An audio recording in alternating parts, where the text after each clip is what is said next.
خداوند می وطن بیخی از بیخ بکنه، می وطن نابود کنه که در اینجا تعصب و قوم پرستی و نجات پرستی گم نموشه. بابی مرا دزی شفاخانه اینو مینه بابی مرا 6 ساعت در عملیات خانه برده.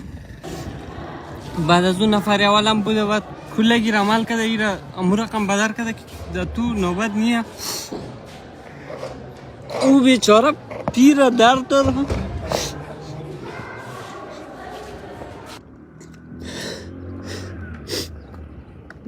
یعنی نفر اول بود که او در شفاخانه نوبتچی بود که امروز او را عملیات میکنه. ما دیشب ساعت 2 شب خون پیدا کردیم. خون از او اوی مثبت بود، اصلا پیدا نمیشد. از او خون پیدا کردیم. امروز میگه نفر اول تو را عملیات میکنه. حالی 600 در عملیات خانه. ما پشتی در شفاخانه شیشتیم که را عملیات کنه بیرون شنه. بعد از 6 ساعت بیرون شدم. مگه تو نوبت نیست.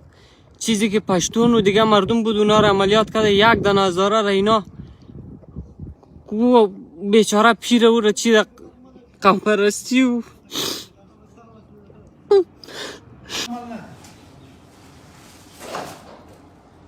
اول نفر